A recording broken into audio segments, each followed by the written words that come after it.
Hi friends, Riyas സെറ്റാണ്. എൻ്റെ ബാക്കിൽ കാണുന്ന തമിഴ്നാട്ടിലെ തഞ്ചാവൂർ ഭാഗത്തുള്ളൊരു വ്യത്യസ്തമായിട്ടുള്ളൊരു കാഴ്ചയാണ് കേട്ടോ. ഒന്ന് എക്സ്പ്ലോർ ചെയ്തൊക്കെയല്ലോ. ഇതുപോലെ പുഴ മീനുകളാണ് കേട്ടോ ഇവിടെ കൂടുതലായിട്ട് കിട്ടുക. അതുമാത്രമല്ല ഹൈലൈറ്റ്, ഇവിടെ ഇത് പ്രത്യേക തരം കട്ടിങ്ങിലൂടെ ഈ സാധനങ്ങളൊക്കെ കട്ട് ചെയ്ത് തരുന്നുള്ളതാണ് കേട്ടോ. കട്ട് ചെയ്യാനായിട്ടൊരു സെക്ഷൻ ഉണ്ട്, വിൽക്കാനായിട്ടൊരു സെക്ഷനുണ്ട് കേട്ടോ. പിന്നെ കുറഞ്ഞ റേറ്റ് വരുന്നുള്ളൂ പുഴമീൻ കാര്യങ്ങൾക്കൊക്കെ എന്നുള്ളതാണ് കേട്ടോ. 150 രൂപ, 200 രൂപ അങ്ങനെയൊക്കെ റേറ്റ് വരുന്നത്. ഓരോ മീനിനും അതിൻ്റേതായ റേറ്റ് കാര്യങ്ങളൊക്കെയാണ് വരുന്നത്. പിന്നെ പെടക്കണ അതുപോലത്തെ മീനുകളാണ് നമുക്ക് മേടിക്കാൻ കിട്ടുക കേട്ടോ. മേടിച്ച് കഴിഞ്ഞാൽ അതിൻ്റെ തൊട്ടടുത്ത് തന്നെ ആയിട്ടുള്ള സ്ഥലങ്ങളിൽ നമുക്ക് എന്ത് ചെയ്യുക, കൊണ്ടുപോയിട്ട് മുറിച്ച് വീട്ടിലേക്ക് കൊണ്ടുപോകാം കേട്ടോ.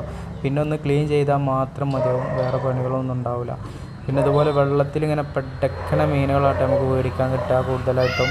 പിന്നെ ചെറിയ മീനുകളൊക്കെ ഉണ്ടെങ്കിൽ ഇതുപോലെ നമുക്ക് ഇവരെ ക്ലീനാക്കി തരുന്ന ഒരു രീതിയാണ് ഇതുപോലെ ഉരച്ചിട്ട് കേട്ടോ.